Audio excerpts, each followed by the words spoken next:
You can add a simple subgrade adjustment by going to the Identify Site Regions and clicking on your category. And instead of adding in a site improvement that has been defined through the Material Site Improvement Manager, you can simply go down to the simple subgrade adjustments, and you can choose to either use a planimetric vertical or surface perpendicular.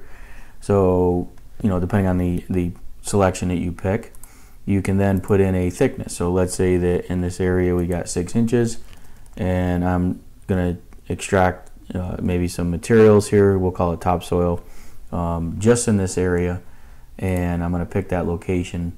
And now I've added a simple site improvement or subgrade adjustment to this area. So when I build my takeoff surface, it will adjust 6 inches in that area.